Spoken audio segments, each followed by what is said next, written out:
Hello, welcome back to the Fangirl Fantasy Podcast. I am Julie Russell, and I'm super excited about our guest today. I have been stalking her on social media for the past 4 to 5 months. Kalesha Madlani. Hi, how are you?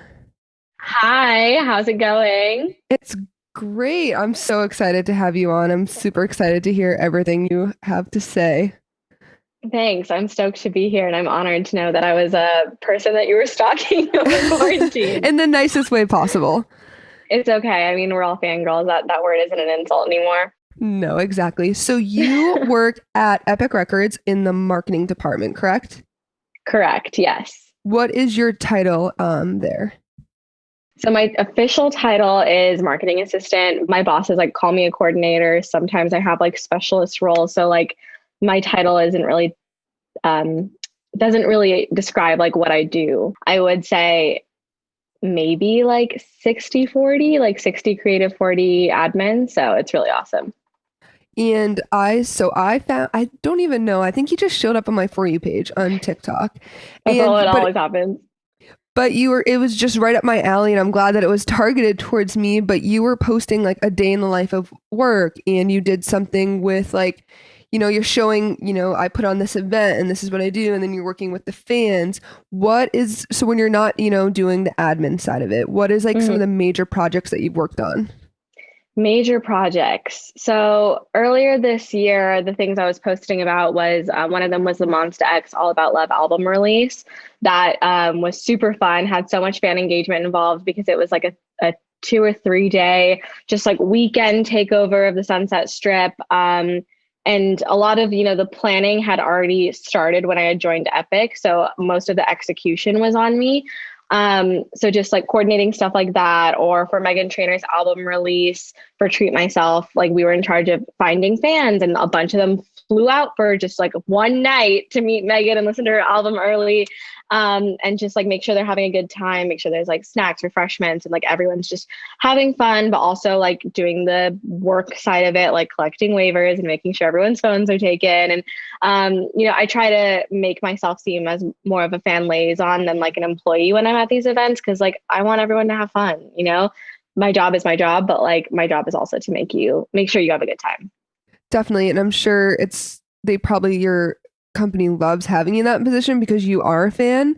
So, these fans showing up, like the Meghan Trainor fans, you're relatable because you're just as excited to be there and work this event. And you've been in their positions, I'm sure, for your favorite artist.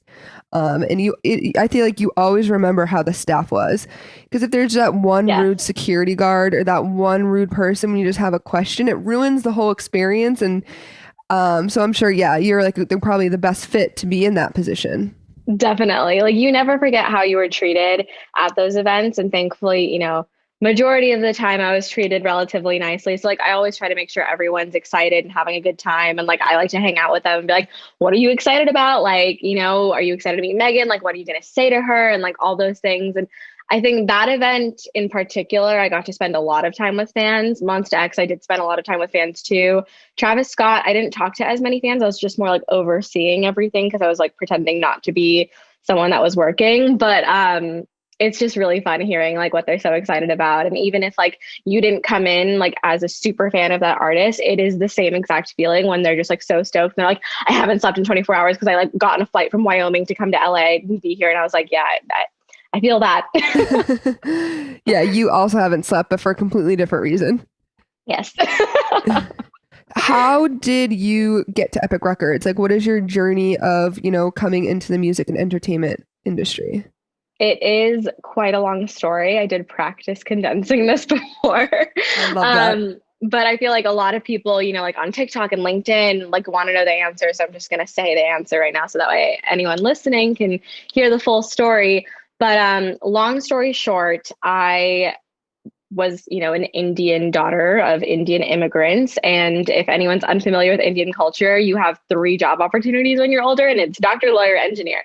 And I did not want to do any of those. I thought about going into optometry because apparently it required the least amount of chemistry. And I was really overwhelmed when I found out that the least amount of chemistry is 6 classes. And I was also just a really big fan of music at the time. I grew up, kind of the first obsession I had with an artist was in sync, but I was still too young for all of that to like get into the stan world. And so the first time I like actually stanned an artist was the Jonas Brothers and then Bieber. And then I was very, very, very early on to the One Direction train. So like I was going to shows and like meet and greets and events and listening sessions. And like, I really liked going to those. And I always saw someone walking around with a laminate. So I was like, I wonder what they do, you know? And there wasn't a music industry for dummies then. There still isn't. So I didn't know how to get into what they did. So the only thing I could think of is like, okay, who works with talent? And it's journalists, because I watched a lot of interviews from my favorite artists, obviously. So I assumed everyone had to be a journalist. And so I made a blog and I started like interviewing bands, and I got really lucky and got an interview with the 1975 very early on in their career. And that gave me like some credibility, if you will.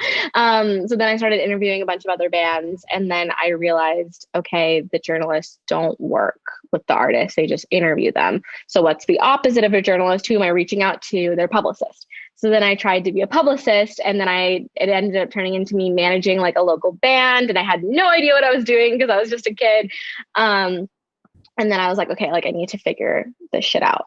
All that entire time happening, I was running a One Direction fan account. It was one of the largest update accounts in the world, definitely the biggest in the US. And it was What like was my it called? secret. Wait, what was it called? It was 1D Updates Online. I was just gonna say it was like 1D updates. Yeah.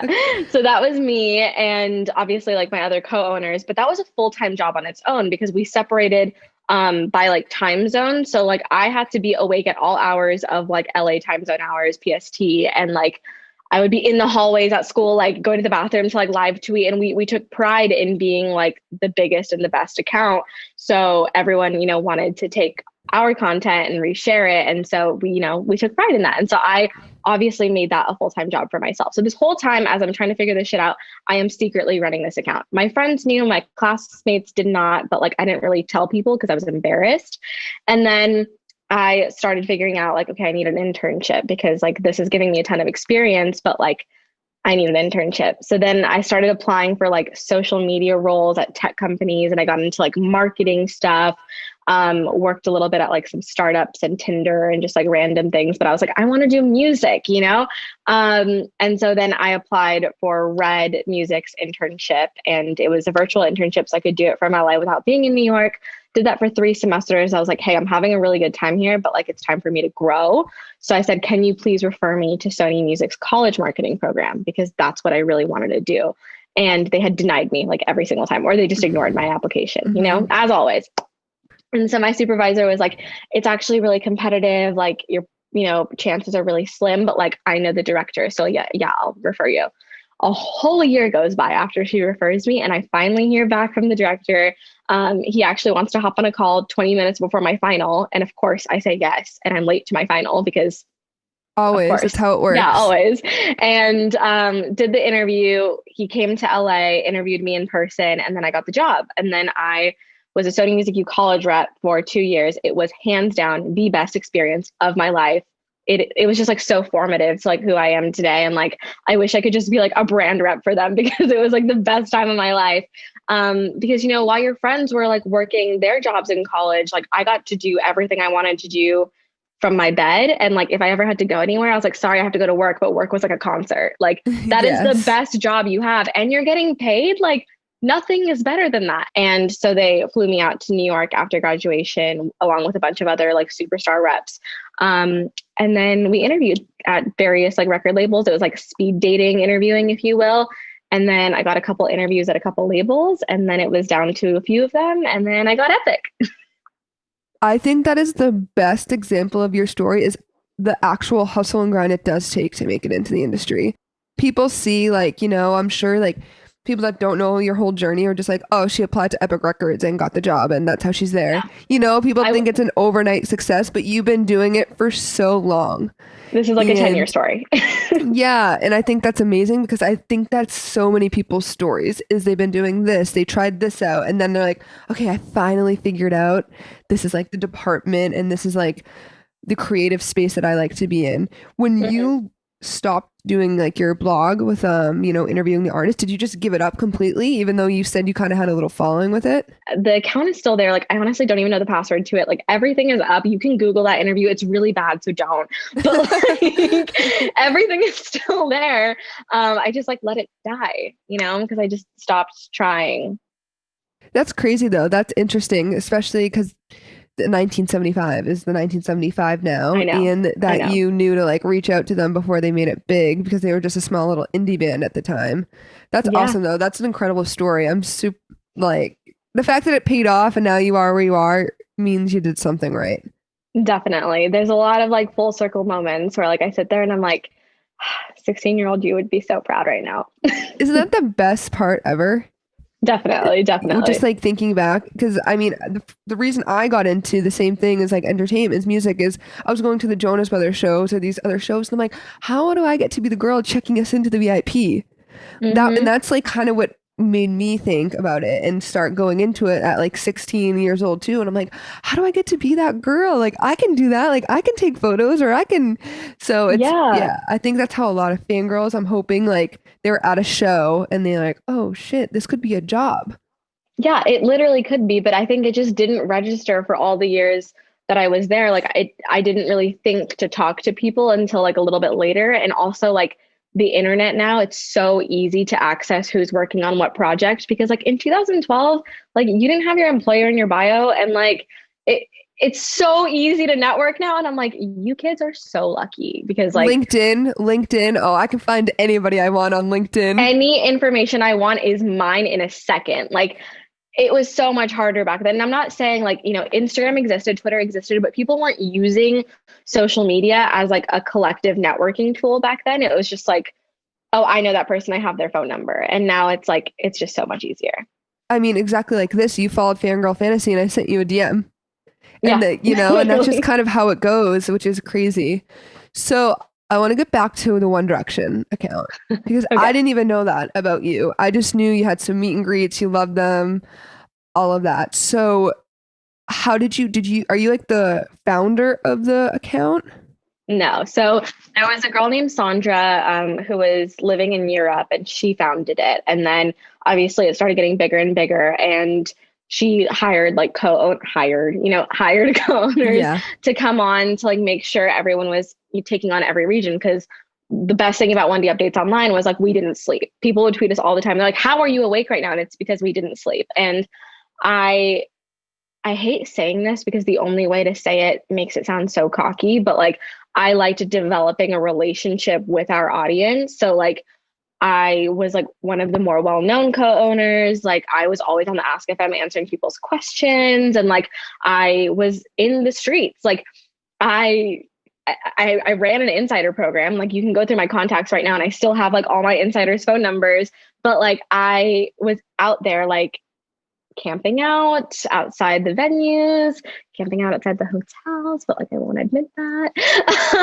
Like I For was out in sure. the streets doing everything. So it's like my face was kind of everywhere. And I was, again, I hate saying this, but like one of the more well-known co-owners because Hmm. like I was fortunate enough to be based in LA. And then one of my other coworkers, Andrew, was fortunate enough to be based in New York. Or can I say coworkers? Co-owners was Yeah. fortunate enough to be based in New York. So it's like us two kind of had the big personalities and everyone like knew us because we were out in the major cities. That's so cool. Yeah. So was the first time you met them in that meet and greet photo, or have you met One Direction in the streets? Like running into them outside the hotel, or like you accidentally were at the same Running coffee, into or you were accidentally at the same coffee shop as Harry Styles. I just accidentally happened to be around them so many times on complete accident. Okay, so you have met them multiple times. Yeah, I definitely met them a few times. Like I didn't take a photo every time because obviously you want to respect them and like the Hmm. opportunity was more important than the photo and like sometimes they were just like they're just honestly trying to get a coffee. Yeah. So the like most official photo I have with them was like at that meet and greet that like the photo goes viral every 4 months and I don't know why because it's been like 7 years. um, and then I was able to work some award shows from my update account because Dick Clark Productions reached out to us and was like, can you come to these? So they flew me out to a couple award shows and they were there, obviously. Those photos I have, but I have met them quite a few times in circumstances that I probably shouldn't have met them I think we've all put ourselves in those positions, and you're just like, in. I probably thinking back, like if you saw someone doing that to like one of your artists that you're working with, you'd be like, come on, you push the boundary. But then we did it, and we're like, whatever, it was fun. As long as no one's at harm and they're respectful in a way that Respect is a thing. Yeah. definitely. What award shows did Dick Clark Productions reach out to you for to come work? So American Music Awards in LA and then Billboard Music Awards in Vegas. And so we just like went out there and live tweeted, and my entire job was to literally live tweet the entire time. It was Isn't so that much fun. incredible? Isn't that incredible that something like an opportunity like that came out just because you ran a fan account for them? Literally. And like some people will ask like, "Oh, how have you been on like red carpets and like how do you know so and so at like such a young age?" And it's because like I took advantage of those opportunities and like networked Hmm. while I was there. Like the production staff from those trips, like I still talk to because, you know, they were nice to me and I was nice to them. And it's like you're given this opportunity and you're so fortunate to be like 19 to 21 years old with an all access pass at like one of the biggest award shows in the world. Like, why wouldn't you meet everyone? Definitely. And I'm sure like you were just so giddy and excited to be there. And I bet your engagement on social media that day for the update account was probably the highest ever was. Unreal. It was literally unreal because everyone's like, "Oh my God, how is Kalesha with Niall right now?" And like, "Oh my God, Kalesha's with Liam." And like the photos just kept coming because like I was just posting as I went. And like Twitter was unreal. And, you know, to this day, it's like, it's funny. I was like at a Harry show for his first album tour. And this has happened a couple times after, but it was just like the first time in a long time that I had been in like a One Direction environment. And a girl came up to me and she's like, "Excuse me, like, are you Kalesha from Wendy Updates Online?" I'm like, this cannot be happening right now. It is like 2017. Like it was just so crazy how big of an impact that account had. And a ton of people that follow me like will, you know, approach me now on LinkedIn. They're like, "Hey, I like never talked to you before, but like I've been following you since the update account days." And like after I left the update account, I deleted all my social media just to restart because I didn't Interesting. want that like following me because I was too scared to be a fan, which I've learned, you know, was the mistake. But I was so scared to be a fan. So it's like people still found me somehow through TikTok or stories, or like whatever it is. And they're still in my community to this day, which I think is really cool. Do you get DMs and messages now asking for advice, like how you went from the update account to your position now? Yes. And my DMs are crazy. Like Really? it's to a point right now where like I honestly can't reply to people because like the first few I was like so excited to like hop on calls with people, and then like my first TikTok blew up, and then ever since then it's just like constant DMs of people asking the same question. It's just like I want to help. I want to be, you know, not like the voice or the spokesperson for like being a fangirl working in music, but like that is a big part of my identity. And I'd love to help if you have that drive and ambition and you want to do more than just like be around celebrities. Because you know, you can see through who wants to be around celebrities and who wants to like actually be creative. Yes. And the hard part is one, sifting through that through someone's Instagram account because you don't want to be judgy. And two, time. Like I have a full-time job and I have projects on the side and I also have like a life. And it's really, really hard to get to everyone. So I've been trying to figure out ways to like talk to people. I've thought about like hosting Zooms, but I'm like, I'm not famous. Like I don't even have a panel, you know? Yeah, definitely. I understand that. So I've been trying to figure out ways to like get back to people, but I haven't yet. So We'll send them this podcast link and they can just you yeah, can just send it out like there like watch this. if you want to know. If you still have questions, then let me know. Literally. I mean, I do think like but like you said, it's a Zoom would be I'm sure would be awesome, but it's still awkward because some people probably are just wondering how to meet celebrities and not pursue the industry. So it is like a kind of a balance of, you know, like you said, sifting through to see their social media and like, do they tweet Harry Styles every 27 minutes? Or And if you do, honestly, like I'm jealous because like I wish I could do that, but I can't. So I am so lucky that I get to like live a double life on my personal account and then like on my the Fangirl Fantasy social media accounts because like what I'm actually thinking, I get to post on Fangirl Fantasy and then like my professional side is just on like my Julie Russell. So I get to like live the double life of being like, yes, I can tweet that I woke up dreaming of Nick Jonas today from you're Fangirl Fantasy. so lucky. I thought about having like a burner to like be able to do that, but it's just like it's a lot to handle and like there's just that digital footprint and I get scared and like I openly tweet about how much I love Harry Styles like all the time. Like I'm posting about it, but it's just like there has to be a balance because sometimes it's like I want a keyboard smash and I'm like, you are an adult. Get it together. Like your coworkers follow you on Twitter. Because also when that opportunity comes for you to, maybe collaborate with Harry's team or, their label or something like that, they're going to do what we do and they're going to sift through the social media to see, the Hmm. professionalism, which I think is my biggest advice is like, yes, be a fangirl as much as you can, like loud and proud, but in a professional way. You Absolutely. always There's like you never want to drag anyone down. You want to always like bring them up, be supportive. So that's my biggest advice is social media. Loud and proud. If you love them, you love the single, you love the music video, but make sure it's just nothing inappropriate. exactly. And it's like, I wish I could tell that to my younger self because, like, I honestly hid the old fangirl parts of me for so long. I didn't talk about it with anyone. Like, I didn't talk about it with employers or like friends or like people I was getting to know. And it wasn't until like it accidentally came out because my one of my bosses at Epic is like also a big fan.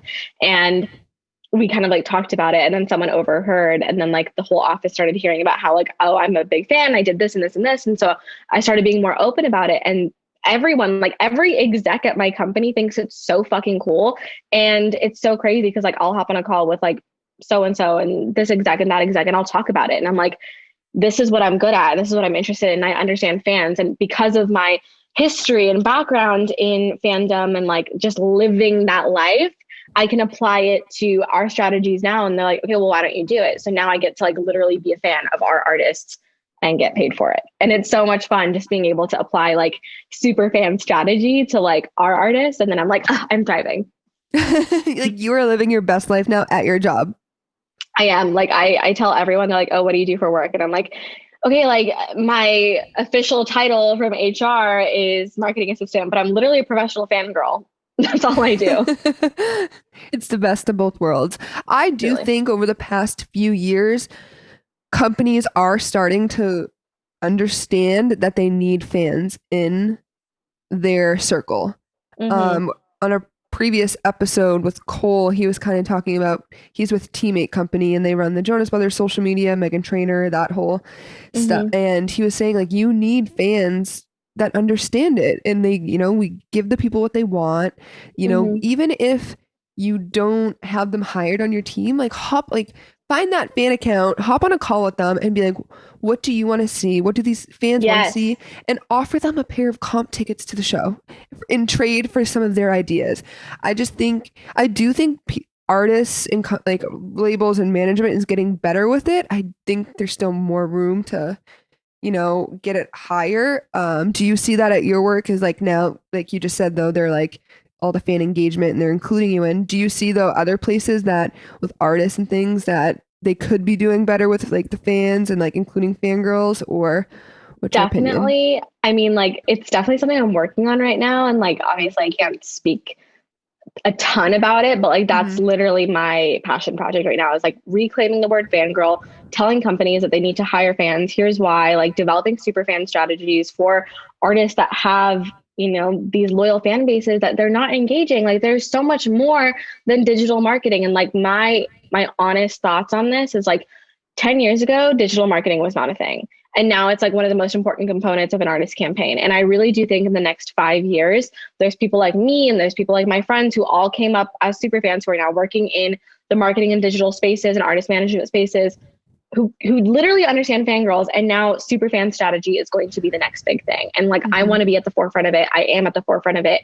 And I really do think like, one, rewarding your fans for their ideas, but two, just like involving them in your campaigns. Like there is no better PR, marketing, digital A&R person than the fan because they are spending money on the merch, on the tickets, on the albums, the vinyls, like doing the buyouts. Like, why wouldn't you talk to them?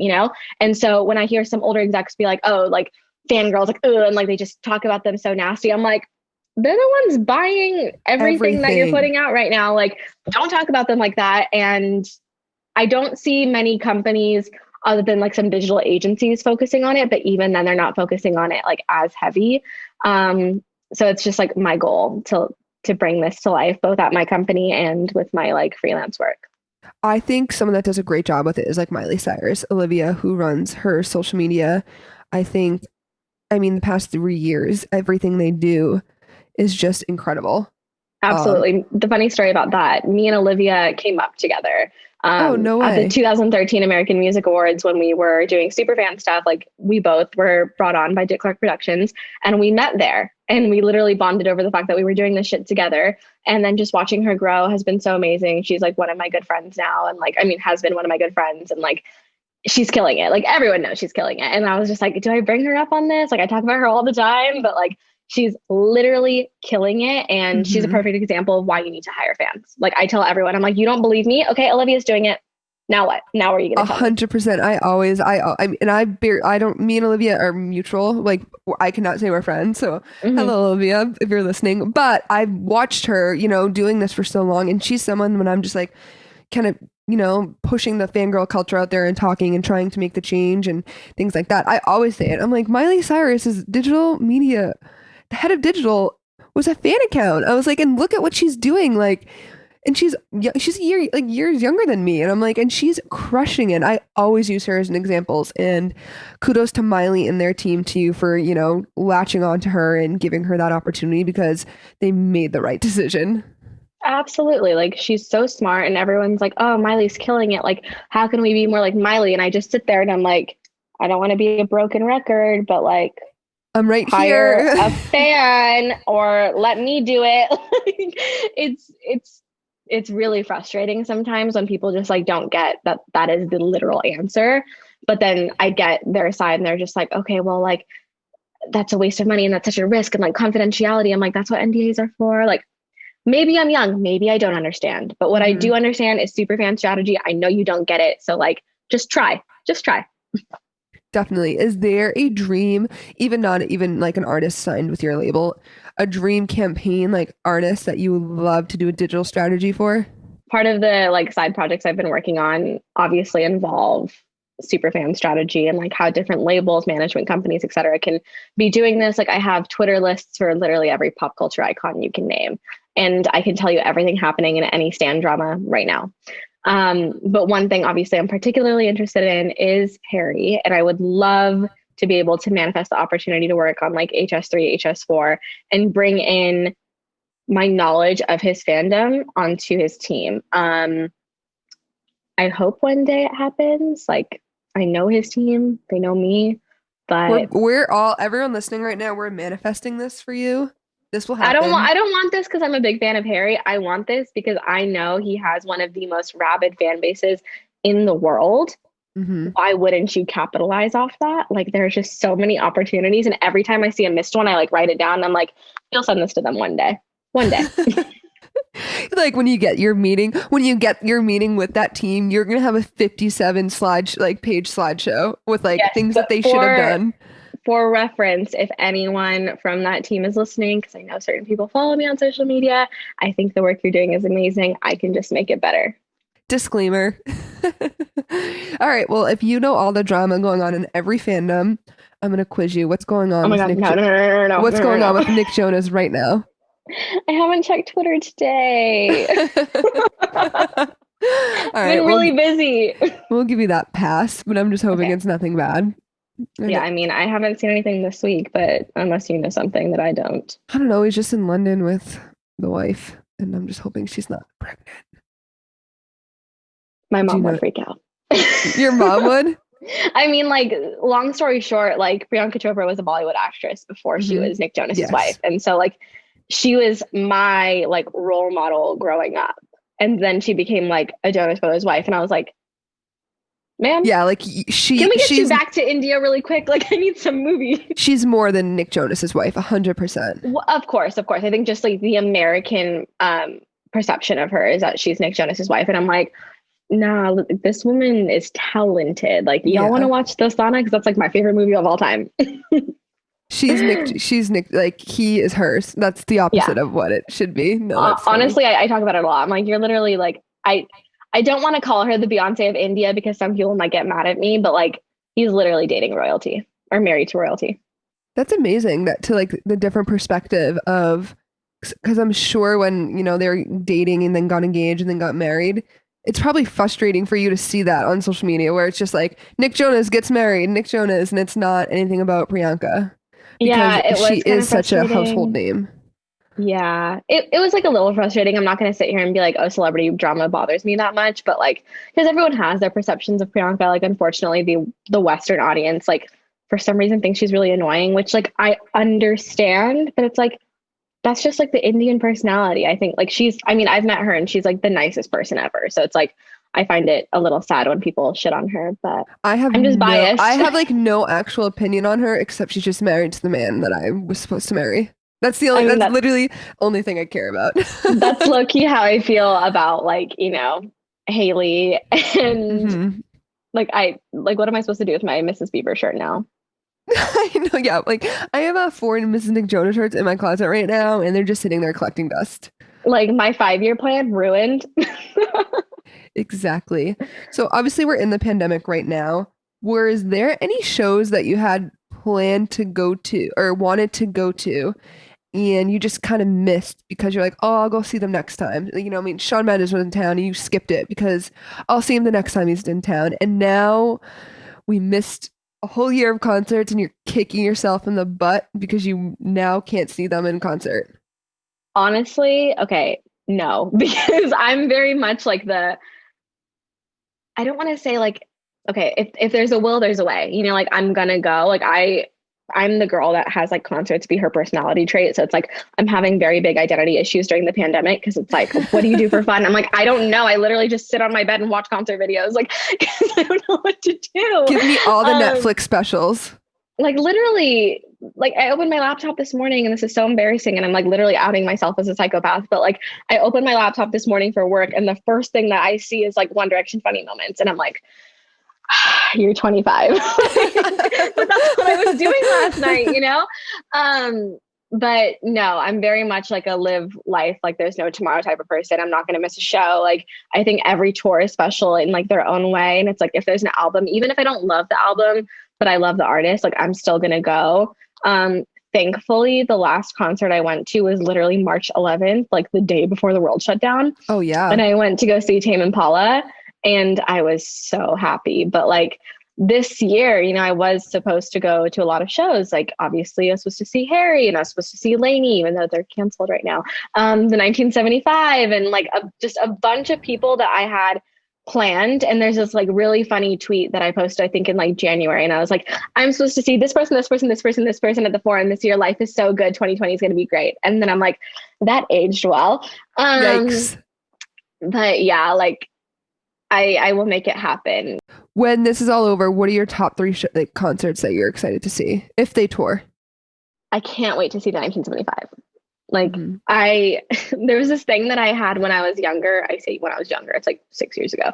But like the 1975's first show that I saw was in 2013. hmm And ever since then, I basically saw them like every 6 months in one way or another, whether it was like a listening session or a concert or like an interview, like whatever.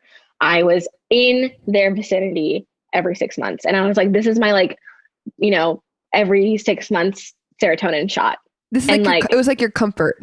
it was like it's what I have to look forward to. And then my like, sadness starts out as the 6 months like starts to go. And then but I'm gonna see them in 6 months. And so this is like the longest I've gone without live music in my entire life, especially the 1975. And like I'm sad. Like I'm really, really sad. Like I miss them. So I can't wait. If they do more than one show in LA, obviously I'm gonna be at every single show. Might travel for it because I'm crazy. Like I can't wait. I'm thankful that I got to see Harry at one night only. So I got to see Fine Line performed, but I'm really excited to see it in like a big production stance. Were you gonna And go then to Harry Ween? Yes. maybe. Her No, I was answer is not gonna yes. fly to New York to go to a concert. That's so crazy. I mean, obviously I didn't have tickets, but like I was gonna go. So You were gonna go, yes. like I just knew I was gonna when there's a will, there's a way. Um, but yeah, I was looking forward to that. So Halloween night this year came around and I was like, I should be in New York right now. But yeah, there's lots of shows, especially like the artists that I discovered over quarantine. Like I can't wait to go see everyone and anyone, small artists, big artists, like hip hop acts. I never went to hip hop shows before. And now I'm gonna go to everything. I don't care. Give us three artists that people need to listen to right now. My God, that's so on the spot. I like need to go look at my Spotify. Like whenever someone asks me this, I'm like, I have the best music taste. And then someone asks me and I'm like, I don't Harry, know. One Direction, and Zayn. Literally, I'm like, One Direction, One Direction, and One Direction. Okay, I'm gonna go to my right now playlist, and I will tell you exactly who you should be listening to. Okay, he's not main. I mean, he is mainstream, but like, Youngblood's album is so good, and I can't believe it took me this long to get into him. I really enjoy Youngblood. So I will say that I have become a Dominic Fike stan. Not gonna lie. I Interesting. know That's a he's different type of become. music than what your taste Yeah, I is. mean, it's not like pop music, and it's not like indie girl music, but it's like I love him. I'm like unhealthily obsessed with him, and like I want all the merch, and I just like I love him. So I cannot wait to see him as well. But like if you're not listening to Dominic Fike yet, like why not? Obviously, like I love Giveon. There's this artist called Q that I really like. He's gonna be a star, and I love him. 19 and You are amazing. Bakar, Beam. Um, I found this girl, Ashwarya, I'm assuming is how you pronounce it. Like, obviously, it's an Indian name and that's how you pronounce it. But like, she has a song called Coming at Me, and I think that's really good. Um, if you are the type of person that like thinks that you can't listen to music in another language, you're weird. Go listen to Bad Bunny and BTS now. I know they're Yes. popular, but like people will be like, "Oh, I don't understand it," and I'm like, "Okay, but you can still dance to it, you know." And then like Ralph, I love her.